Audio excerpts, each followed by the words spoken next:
بسم اللہ الرحمن الرحیم۔ اللہ تبارک و تعالیٰ کے پاکیزہ نام سے ابتدا کرتے ہیں جو بہت مہربان نہایت رحم والا ہے۔ جیسے کہ آپ کو معلوم ہے کہ حضرت ابن عباس رضی اللہ تعالی عنہ سے مروی حدیث چل رہی تھی، جس میں عبد القیس کا ایک وفد نبی کریم صلی اللہ علیہ وسلم کی خدمت میں حاضر ہوا تھا، اور انہوں نے درخواست کی تھی کہ آپ کو ہمیں ایسی تلقین فرمائیے کہ جس کو جو فیصلہ کن تلقین ہو، فیصلہ کن تعلیم ہو، اور اس کو ہم پچھلے والوں کو بھی خبر دیں جو ہمارے پیچھے لوگ رہ گئے ہیں، اور اس کے سبب ہم داخل جنت ہو جائیں۔ تو نبی کریم صلی اللہ علیہ وسلم نے ان کو 4 چیزوں کا حکم ارشاد فرمایا اور 4 چیزوں سے منع فرمایا۔ جو پہلی چیز جس کا حکم دیا وہ یہ تھا کہ تم اکیلے اللہ تبارک و تعالیٰ پر ایمان لاؤ۔ پھر آپ نے سوال فرمایا کیا تم جانتے ہو کہ اللہ وحدہ پر ایمان لانے کا مطلب کیا ہے؟ انہوں نے کہا اللہ و رسولہ اعلم، اللہ تعالیٰ اور اس کے رسول زیادہ جانتے ہیں۔ تو نبی کریم صلی اللہ علیہ وسلم نے ارشاد فرمایا کہ اللہ تعالیٰ پر ایمان لانے کا مطلب یہ ہے کہ تم اس بات کی گواہی دو کہ اللہ تعالیٰ کے سوا کوئی عبادت کے لائق نہیں، اور محمد صلی اللہ علیہ وسلم اللہ تعالیٰ کے رسول ہیں۔ اس پر ہم کلام کر چکے تھے، اور اب ہمارا جو کلام چل رہا تھا وہ اللہ و رسولہ اعلم پہ کلام تھا، جس کا خلاصہ یہ تھا، میں نے پوری تفصیل سے پچھلے پروگرام میں عرض کیا کہ اعلم علم سے نکلا ہے، اور اعلم علم سے جب اعلم بنایا جائے گا تو یہ اس میں تفضیل ہوتا ہے۔ یہ اس کے لیے استعمال کیا جائے گا کہ جس کے بارے میں ہم ثابت کرنا چاہ رہے ہوں کہ اس کا علم دوسروں کے مقابلے میں زیادہ ہے۔ اس میں تفضیل کا مطلب یہ ہوتا ہے کہ اس میں تفضیل جس وصف کو ظاہر کر رہا ہوتا ہے، ہم یہ لفظ جس کے لیے استعمال کرتے ہیں گویا کہ ہم بھی یہ ثابت کرنے کی کوشش کر رہے ہوتے ہیں کہ یہ وصف دوسروں کے مقابلے میں اس ذات میں زیادہ ہے۔ اب صحابہ کرام یہ کہہ رہے ہیں اللہ و رسولہ اعلم، اللہ تعالیٰ اور اس کے رسول زیادہ جانتے ہیں، یعنی دوسروں کے مقابلے میں زیادہ جانتے ہیں۔ تو معلوم یہ ہوا کہ ایک تو صحابہ کرام کا عقیدہ تھا کہ اللہ تعالیٰ اور اس کے رسول کا علم بقیہ تمام مخلوقات سے زیادہ ہے، اور نبی کریم صلی اللہ علیہ وسلم نے اس عقیدے کے بارے میں کوئی کلام نہ کر کے، اس پہ اعتراض وغیرہ نہ کر کے یہ ثابت فرمایا کہ یہ بالکل درست عقیدہ ہے۔ دوسرا میں نے عرض کیا تھا کہ اگر کوئی یہ کہے کہ یہ تو ایک طرح سے وصف علم میں، اور وہ بھی اس میں تفضیل میں، اللہ تعالیٰ اس کے رسول کو شریک کر دینا ہے، تو یہ شرک نہیں ہوا؟ اس کا ہم نے جواب دیا کہ نہیں، اگر 4 فرقوں کو ملحوظ رکھا جائے اس مقام پر تو کوئی شرک متحقق نہیں ہوتا۔ وہ فرق یہ بتائے تھے کہ اللہ تعالیٰ کا علم ذاتی ہے، کسی نے نہیں دیا، خود بخود ہے۔ نبی کریم صلی اللہ علیہ وسلم کا عطائی ہے۔ اللہ تبارک و تعالیٰ کا قدیم یعنی ہمیشہ سے ہے،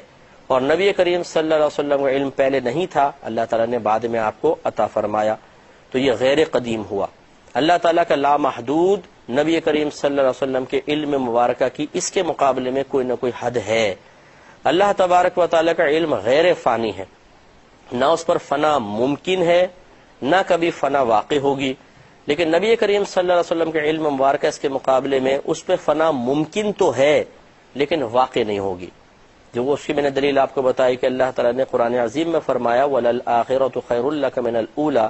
اے حبیب کریم صلی اللہ علیہ وسلم، آپ کے لیے ہر آنے والی گھڑی پہلے والی گھڑی سے فضائل و کمالات و برکات کے اعتبار سے بہتر ہے، پہلی سے بہتر ہے۔ جسے معلوم ہوا کہ علم کے اندر بھی اگر آپ دیکھیں تو اس کا مطلب ہوا کہ آنے والی گھڑی چونکہ پہلے والی گھڑی سے افضل ہے، تو آپ کے علم بھی مائل بد ترقی ہوگا، کبھی اس میں تنزل ہی نہیں ہو سکتی۔ اس اعتبار سے معلوم ہوا کہ کبھی بھی نبی کریم صلی اللہ علیہ وسلم کا علم فنا تو نہیں ہوگا، لیکن اللہ تعالیٰ کے علم میں اور نبی کریم صلی اللہ علیہ وسلم کے علم مبارکہ میں، اس علم مبارکہ میں اور اس علم مبارکہ میں فرق کرنے کے لیے ہمیں یہ ماننا پڑے گا کہ اللہ تعالیٰ کا علم غیر فانی ہے، اور نبی کریم صلی اللہ علیہ وسلم کے علم مبارکہ پر فنا کا واقع ہونا ممکن ہے، یہ اگرچہ الگ بات ہے کہ واقع نہ ہو۔ اس کے بعد میں نے آخر میں یہ عرض کیا تھا، اور بہت ہی امپورٹنٹ چیز ہے کہ اس سے یہ معلوم ہوا کہ اگر ذہن میں درست عقیدہ ہو اور زبان سے انسان کسی وصف میں اللہ تعالیٰ اس کے رسول کو بظاہر شریک کر رہا ہو تو شرک متحقق نہیں ہوگا، کہ ان الفاظ کا اعتبار نہیں ہوگا، اصل میں تو اعتبار اس الفاظ کو ادا کرنے کے سلسلے میں جو پیچھے عقیدہ اور نیت کار فرما ہے اس کا اعتبار ہوگا۔ معاذ اللہ بعض اوقات انسان جہالت میں ایسی بات کہہ دیتا ہے کہ جس میں پھر اس بات یعنی اس الزام سے نہ انبیاء علیہ السلام بچ پاتے ہیں، نہ صحابہ کرام بچ پاتے ہیں، نہ اولیاء اسلام، نہ علماء اسلام۔ تو پھر یہ سوچئے کہ کیا ایسا شخص فلاح پا سکتا ہے جو ایسی بات کہے کہ جب اس بات کی گہرائی اور تہ تک پہنچنے کی کوشش کریں تو معاذ ثم معاذ اللہ انبیاء علیہ السلام، رسل اور صحابہ کرام علیہ الرضوان تک قابل گرفت نظر آئے، معاذ ثم معاذ اللہ، تو یہ درست نہیں ہے۔ تو یہ یاد رکھیں کہ اب جیسے مثال کے طور پہ اگر کوئی یہ کہے کہ اللہ تعالیٰ اور اس کے رسول نے ہمیں غنی کر دیا، تو اس میں کوئی حرج نہیں ہے کہ غنی کرنے کے وصف میں اگر ہم اللہ تعالیٰ اس کے رسول کا ایک ساتھ ذکر کر رہے ہوں، لیکن یہی چار فرق وہاں بھی ملحوظ رکھیں کہ اللہ کا غنی کرنا بغیر کسی کی مدد کے ہے، یعنی ذاتی، نبی کریم کا عطائی، اللہ تعالیٰ کا لامحدود، نبی کریم کا محدود، اللہ تعالیٰ کا غیر فانی، نبی کریم صلی اللہ علیہ وسلم کے غنی کر دینے کے اوپر فنا ممکن ہے، اور اللہ تعالیٰ کا یہ وصف قدیم اور نبی کریم کا غیر قدیم، تو شرک کہاں رہا؟ تو لہٰذا ایک ساتھ ذکر کرنے میں کوئی حرج نہیں ہے۔ یہ جیسے یوں کہہ دیا جائے کہ اللہ تعالیٰ اس کے رسول حفاظت فرماتے ہیں، اللہ تعالیٰ اس کے رسول نے کرم فرمایا، تو اس قسم کے جو اوصاف ہیں ان میں اللہ تعالیٰ اس کے رسول کو صحیح عقیدے کے ساتھ ایک ساتھ ذکر کر دینے میں کوئی گرفت کا امکان نہیں ہے، بلکہ یہ کہنا بجا ہوگا کہ یہ صحابہ کرام علیہم الرضوان کی سنت کریمہ ہے، لیکن پیچھے درست عقیدہ ہونا چاہیے، درست نیت ہونی چاہیے۔ اب جو بعض بھائی صرف الفاظ کو پکڑتے ہیں کہ الفاظ کو پکڑ کے کوئی فتویٰ لگا دیا جائے، انہیں تھوڑا سا خیال کرنا چاہیے، ہر چیز میں الفاظ کو نہیں پکڑا جاتا۔ اگر صرف الفاظ کو پکڑ کر ہی حکم لگایا جانا بالکل درست ہوتا تو بتائیے پھر ان صحابہ کرام علیہم الرضوان پر کیا حکم لگے گا، اور پھر خود نبی کریم صلی اللہ علیہ وسلم جنہوں نے اس جملے کو سن کر خاموشی اختیار فرمائی، ان کے بارے میں آپ کیا کہیں گے؟ اس لیے تھوڑی سی توجہ فرمائیں اور اعتدال کی راہ اختیار کریں۔ یہ پرتشدد راستہ اختیار کرنا ایسا نہ ہو کہ اس جوش اور غضب میں ہمیں ایسے ٹھوکر دلوائے کہ پھر اٹھنا بھی نصیب نہ ہو۔ یہ پہلی بات سرکار نے بیان فرمائی۔ دوسری ارشاد فرمائی وَإِقَامُ الصَّلَاةِ، اور نماز کا قائم کرنا، وَإِيتَاءُ الزَّكَاةِ، اور زکوٰۃ کا ادا کرنا، وَصِيَامُ رَمَضَانَ، اور رمضان کا روزہ رکھنا۔ یہ چار چیزوں کا حکم سرکار نے پہلے دیا۔ ایک اللہ وحدہ پر ایمان لانا، لیکن اس طرح کہ اللہ تعالیٰ کو عبادت کے لائق سمجھا جائے اور کسی کو نہیں، اور محمد صلی اللہ علیہ وسلم کو اللہ کا رسول سمجھا جائے۔ نمبر دو نماز قائم کرنا، تیسرا زکوٰۃ ادا کرنا، چوتھا رمضان کے روزہ رکھنا۔ ہو سکتا ہے اس وقت تک حج کا حکم نہ آیا ہو تو سرکار نے حج کا تذکرہ نہیں فرمایا ہے۔ تو چار چیزوں کو حکم دیا، اور پھر ایک پانچویں چیز اضافی سرکار نے ذکر فرمائی وَأَن تُعْطُوا مِنَ الْمَغْنَمِ الْخُمُسَ، اور یہ کہ تم دو غنیمتوں میں سے خمس، پانچواں حصہ۔ یاد رکھیں کہ یہ قرآن میں بھی ہے، اللہ تعالیٰ نے ارشاد فرمایا کہ مال غنیمت میں سے اللہ تعالیٰ اور اس کے رسول کا پانچواں حصہ مقرر کرو یا نکال دو۔ یہ قرآن کی آیات کا مفہوم ہے۔ تو گویا کہ پانچواں حصہ جو تھا، جس کو عربی میں خمس کہتے ہیں، اگر ربع ثلث بولیں تو تیسرا حصہ، یعنی فعلن کا وزن جو ہوتا ہے، فعلن یہ حصوں کو بیان کرنے کے لیے آتا ہے۔ اگر تین کو ساتھ ملا کے کہیں ثلثن تیسرا حصہ، ربعن چوتھا حصہ، خمسن پانچواں حصہ، سدسن چھٹا حصہ، سبعن ساتواں حصہ، تو یہ یعنی حصوں کے لیے استعمال ہوتا ہے۔ اب اس کو خمس کہتے ہیں، بعض اس کو خمس کہہ دیتے ہیں، خمس سے لفظ نہیں ہے، فعلن کا وزن ہے خمسن۔ تو ہوتا یہ تھا کہ جب کفار پہ حملہ ہوتا تھا اور جنگ وغیرہ کے بعد جو مال حاصل ہوتا تھا اس کو مال غنیمت کہتے تھے، اور اس میں سے چار حصے تو مجاہدین میں تقسیم ہوتے تھے، اور پانچواں حصہ نبی کریم صلی اللہ علیہ وسلم کے لیے مخصوص ہوتا تھا، اور یہ اللہ کے حکم سے تھا۔ بخاری شریف کی ایک روایت انشاءاللہ آگے آئے گی، نبی کریم صلی اللہ علیہ وسلم نے ارشاد فرمایا کہ اللہ تبارک و تعالی نے میری روزی نیزے کے سائے میں رکھی ہے۔ مطلب کہنے کا یہ ہے، سرکار پہلے باقاعدہ تجارت وغیرہ فرماتے تھے، آپ کو معلوم ہے بی بی خدیجۃ الکبریٰ رضی اللہ تعالی عنہا کا مال لے کر آپ باقاعدہ گئے ہیں اور آپ نے تجارت فرمائی ہے، لیکن خصوصاً ہجرت کے بعد پھر اللہ تبارک و تعالیٰ کے حکم کے مطابق آپ نے باقاعدہ کوئی ذریعہ معاش اختیار نہیں فرمایا، اور یہ نہیں ہے کہ کوئی معاذ اللہ سستی تھی، کسب کرنے میں کوئی آپ ہچکچاہٹ محسوس فرماتے تھے، بلکہ یہ اللہ کا حکم تھا کہ آپ اپنے آپ کو دین کے لیے بالکل فارغ رکھیں، اور مال غنیمت میں سے اللہ تعالیٰ نے آپ کے لیے پانچواں حصہ مقرر فرمایا، اور اس میں سے پھر سرکار اپنے اقربا، یتیموں، مساکینوں کو انہیں بھی دیا کرتے تھے، پانچواں حصہ سرکار کا تھا۔ اس سے دو باتیں معلوم ہوئیں۔ ایک بات تو یہ معلوم ہوئی کہ نبی کریم صلی اللہ علیہ وسلم کا ذریعہ معاش کیا تھا جو باقاعدہ اللہ تعالیٰ کی طرف سے مقرر شدہ تھا۔ دوسرا یہ کہ اگر کوئی شخص نیک عمل کر رہا ہو اور بظاہر اس نیک عمل کے ساتھ اسے دنیاوی نفع ہو رہا ہو تو یہ کوئی جرم نہیں ہے اس دنیاوی نفع کو لینا، اور اگر کوئی یہ کہے کہ جی اس نفع کی وجہ سے آپ کو ثواب کیا ملے گا، یہ غلط ہے۔ جیسے نبی کریم صلی اللہ علیہ وسلم باقاعدہ دیکھیں جہاد فرما رہے ہیں اور کفار پہ حملہ کر رہے ہیں، لازم سی بات ہے کہ رضا الہی کے لیے ہے، کوئی مال کے لیے تو نہیں ہے، معاذ اللہ ثم معاذ اللہ۔ اعلائی کلمت الحق یعنی حق کے کلمے کو بلند کرنے کے لیے نبی کریم صلی اللہ علیہ وسلم جہاد فرما رہے ہیں، لیکن جب مال غنیمت آ رہا ہے تو اس سے بظاہر نفع بھی حاصل فرما رہے ہیں، تو کیا معاذ اللہ ثم معاذ اللہ یہ کہنا بجا ہوگا؟ معاذ اللہ ثم معاذ اللہ کہ نبی کریم صلی اللہ علیہ وسلم کو ثواب نہیں ملے گا، کیوں؟ اس لیے کہ آپ نے اس کے بعد جب یہ جنگ ہو گئی تو پھر آپ نے نفع بھی تو لے لیا۔ تو یہ احمقانہ خیال ہوگا جو اس قسم کا بولے گا، تو شاید وہ تو دار اسلام سے خارج ہو جائے۔ یہ کوئی غلط نہیں ہے۔ اس کا مطلب یہ ہوا کہ اگر عمل اللہ تعالیٰ کی رضا کی خاطر کیا جائے عمل، اور پھر اپنے آپ کو دین کے لیے فارغ کرنے کے وجہ سے کہ ذریعہ معاش انسان اختیار نہیں کر سکتا، وہ کچھ تھوڑے بہت چیزیں لے لیتا ہے، اس میں کوئی قابل گرفت معاملہ نہیں ہے۔ میں دو مثالیں اور دیتا ہوں، پھر میں اس مسئلے کو اور واضح کروں گا۔ حضرت ابوبکر صدیق رضی اللہ تعالی عنہ جب خلیفہ بنے، اور یہ ذکر انشاءاللہ بخاری میں آئے گا، ہم آپ کو اس وقت میں دوبارہ اس پر کلام کریں گے، کہ آپ امیر المومنین بننے کے بعد بازار میں چلے گئے۔ حضرت عمر فاروق رضی اللہ تعالی عنہ نے آپ کو دیکھا تو پوچھا، یا امیر المومنین آپ یہاں کیا کر رہے ہیں؟ تو آپ نے ارشاد فرمایا کہ کیوں، اگر میں یہاں کسب نہیں کروں گا یعنی پیسہ نہیں کماؤں گا تو میرا گھر بار کیسے چلے گا؟ تو عمر فاروق رضی اللہ تعالی عنہ نے عرض کی کہ حضور اگر آپ بازار میں کسب کرتے رہیں گے تو خلافت کا کام کیسے چلے گا؟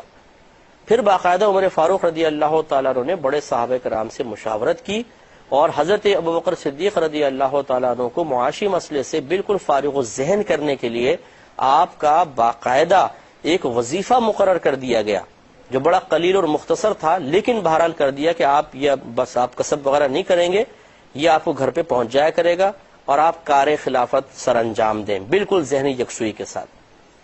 اب کیا کوئی یہ کہہ سکتا ہے کہ چونکہ حضرت ابوبکر صدیق رضی اللہ تعالیٰ عنہ نے چاہے قلیل مقدار میں کیوں نہ ہو کار خلافت کرنے کے وجہ سے تھوڑا بہت دنیاوی نفع لے لیا تو آپ کو ثواب نہیں ملے گا؟ ایسا نہیں ہو سکتا۔ اسی طرح مجاہدین کی باقاعدہ تنخواہیں مقرر تھیں۔ جب حضرت امیر المومنین حضرت عمر فاروق رضی اللہ تعالی عنہ کا دور مبارکہ آیا تو آپ نے مجاہدین کی تنخواہیں ڈبل کر دی تھیں، اور آپ کا یہ تاریخ جملہ کوڈ کیا گیا ہے، آپ نے فرمایا کہ اگر کرپشن کو ختم کرنا ہے تو مجاہدین کے تنخواہوں کو بڑھا دیا جائے، یعنی کرپشن ختم کرنے کا بہترین طریقہ آپ نے فرمایا یہ ہے کہ تنخواہیں بہترین کر دی جائیں، جو یورپ کنٹریز میں آج ان لوگوں نے اختیار کر لیا۔ ہمارے ہاں بیچارے جو بہت سارے حکومتی ادارے ایسے ہیں جن میں کام کرنے والے، خصوصاً پولیس کا شعبہ جیسے ہے، کہ اتنی کم تنخواہیں ہوتی ہیں ایک شخص کی کہ وہ بیچارہ خود اپنے ذاتی طور پہ خرچے پورے نہیں کر سکتا، چہ جائے کہ بیوی بچوں ان کے خرچے پورے کریں۔ تو یہ پھر ہم ایک اس کو خود کرپشن کا راستہ دکھا دیتے ہیں۔ یہ نہیں ہے کہ معاذ اللہ اس کے لیے رشوت لینا جائز ہے، اس کے لیے اور کچھ کام غلط کام کرنا جائز ہو گیا، لیکن وہ مجبور ہو جاتا ہے بعض اوقات اس قسم کے معاملات میں انوالو ہونے میں کہ اس کو بہرحال اپنا گھر بار چلانا ہے، اپنا گزارا کرنا ہے۔ اگر ہم تنخواہیں پولیس کی تنخواہیں زبردست کر دی جائیں، اتنی بہترین تنخواہ ہو جائے کہ انہیں کسی حرام مال کی طرف دیکھنے کی ضرورت ہی پیش نہ آئے، تو انشاءاللہ پھر دیکھیے کہ کتنا اچھے انداز سے کام بھی ہو سکتا ہے، اور یہ رشوت ستانی اور جو دیگر مطلب کرائمز ہوتے ہیں ان میں بہت حد تک رکاوٹ آ سکتی ہے۔ بہرحال معلوم یہ ہمارا جو موضوع تھا، ہم تو اس پر آتے ہیں کہ عمر فاروق رضی اللہ تعالی عنہ نے مجاہدین کی تنخواہ بڑھائی، اس کا مطلب مقرر تو پہلے ہی تھی، تو کیا ان مجاہدین کو جو جہاد کرنے کے لیے گئے ہوئے تو ثواب نہیں ملے گا اس لیے کہ وہ تنخواہ لے رہے ہیں، وہ پیڈ ہیں؟ نہیں، بلکہ ان کو بالکل ملے گا، اس لیے کہ وہ جہاد تو اللہ کی رضا کے لیے کر رہے ہیں، اور چونکہ انہوں نے اپنے آپ کو فارغ الذہن کر دیا ہے، یکسوئی سے صرف دین کے لیے اپنے آپ کو وقف کر دیا ہے، تو اس کا مطلب یہ ہوا کہ ان کے لیے پھر یقیناً کچھ نہ کچھ مقرر کرنا چاہیے تھا۔ یہ بالکل عقل بھی اس کو تسلیم کرتی ہے تاکہ وہ دین کے لیے فارغ ہو کر کام کر سکیں۔ لہٰذا معلوم یہ ہوا کہ ان کے ثواب میں کوئی کمی نہیں ہوگی۔ تو آج کل کے دور میں بھی اگر ایک شخص ایسا ہے کہ جو اللہ تبارک و تعالیٰ اور اس کے رسول کی رضا کی خاطر دین کا کام کر رہا ہو، اور اتنا کام کرتا ہے کہ اب اسے ذریعہ معاش کی ذریعہ معاش حاصل کرنے کے لیے وقت نہیں ملتا ہے، اور ہم پھر مل کر اس کے لیے کوئی وظیفہ مقرر کر دیں، پہلی بات یہ کہ اس کا وظیفہ لینا کوئی معیوب اور معتوب بری چیز نہیں ہے۔ بعض لوگ اس کو اتنے خراب انداز سے ذکر کرتے ہیں کہ جیسے وہ بیچارہ کوئی چھوت گندی چیز حاصل کر رہا ہو، حالانکہ طیب مال ہے، حلال مال ہے۔ تو اکابرین کے بارے میں کیا خیال ہے؟ جو بھی میں نے مثالیں عرض کی ہیں، ذرا سوچئے، ٹھنڈے دل کے ساتھ سوچنا چاہیے، فوراً ایک دم تیر چلا دینا۔ اور جو دیندار طبقہ ہے، جو بیچارہ اپنے آپ کو دین کے لیے فارغ کرنے کی وجہ سے کسب معاش نہیں کر سکتا ہے، اور اس کو ہم سپورٹ کر رہے ہوں، اس کو برا بھلا کہنا اور اسے دیندار طبقے کو ثواب سے محرومی کی وعیدیں سنانا، جیسے مثال کے طور پہ امام حضرات ہیں۔ اب جو امام ہیں، آئمہ ہیں، اگر یہ پیسہ کمانے میں نکل جائیں بازاروں کی طرف، نوکریوں پر، بتائیے جماعت کون کرائے گا؟ جماعت کا ٹائم ہو رہا ہے، لوگ موجود ہیں، پتہ چلے امام صاحب تو وہاں پہ جی بھنڈیاں بیچ رہے ہیں اتوار بازار میں، تو پھر آپ خود بتائیے کہ یہ تو پھر معاملات بگڑ جائیں گے۔ اس لیے امام صاحب اگر اپنے آپ کو بالکل ہر چیز سے فارغ کر کے لوگوں کی نمازوں کے لیے اپنے آپ کو مخصوص کر لیا ہے، اور وہ اس کے باقاعدہ پیسے لے رہے ہیں، تو یہ پیسے لینا کوئی برا نہیں ہے، ان کو ثواب بھی ملے گا۔ اخلاص رکھے بس کہ اللہ کی رضا کی خاطر نمازیں پڑھائیں، اور اپنے آپ کو چونکہ انہوں نے فارغ کیا ہے اس وجہ سے اگر تنخواہ لے رہے ہیں تو بالکل جائز ہے۔ ایسے ہی اگر کوئی عالم دین ہے، کہیں جانے کے وہ پیسے لیتے ہیں واعظ و نصیحت کے، واعظ و نصیحت ایک ضرورت ہے، اس کے اگر وہ پیسے لیتے ہیں، انہوں نے وقف کر دیا اپنے آپ کو، بیان کرتے ہیں، اصلاحی بیان ہے، لوگوں کے عقیدے کی اصلاح کرتے ہیں، ان کے اعمال کی اصلاح کرتے ہیں، اور انہوں نے مطلب بس وہ اسی پیسے سے گزارا کرتے ہیں، تو ان پر یہ تانا زنی کرنا کہ دیکھو جی کمانے کے قابل تو ہے نہیں، یہاں بیان کر لی، یہاں سے کچھ پیسے لے لیے، یہاں بیان کیا، یہاں سے کچھ پیسے لے لیے، ایسے گزارا کر رہے ہیں، تو بھائی یہ کوئی بری چیز نہیں ہے، یہ تو اکابرین سے ثابت ہے کہ انہوں نے بھی اللہ تعالیٰ کے دین کی خاطر اپنے آپ کو مخصوص کر کے اس طرح کے فوائد حاصل کیے ہیں۔ تو ان کے اوپر کیا آپ یہ کہیں گے کہ وہ کسب معاش کیوں نہیں کر رہے تھے؟ جو مجاہدین تھے، جو حضرت عمر فاروق نے جن کو بھیجا، جنہوں نے فتوحات کا سلسلہ کر کے آپ کے لیے آسانیاں پیدا کی تھیں، یہ جو سندھ تک ہمارے اسلام پھیلا ہے، یہ انہی مجاہدین کے ذریعے پھیلا ہے جو باقاعدہ تنخواہیں لیا کرتے تھے،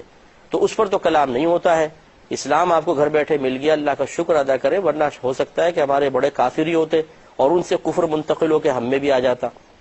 سوچنے کی ضرورت ہے۔ اسی طریقے سے مؤذن حضرات ہیں، بچوں کو قرآن پاک پڑھانے والے ہیں، یعنی جہاں ضرورت ہو، بلا ضرورت نہیں۔ ایک شخص یہ کہتا ہے کہ جی میں خالی بس بیٹھ کے لوگوں کے لیے دعائیں کروں گا، اور بس آپ مجھے 5 روپے تم دے دو، 10 روپے تم دے دو، 25 روپے تم دے دو،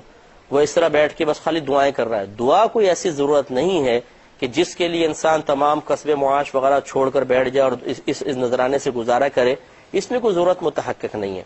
اس لیے یہ بھی ضرور یہ کنڈیشن ضرور لگے گی۔ دیکھیں نبی کریم صلی اللہ علیہ وسلم کا وجود مسعود دین کی ترقی کے لیے ضروری تھا، کام ضروری تھے۔ حضرت ابوبکر صدیق، حضرت عمر فاروق، پھر مجاہدین، ان کے کام کی نوعیت کو آپ دیکھیے۔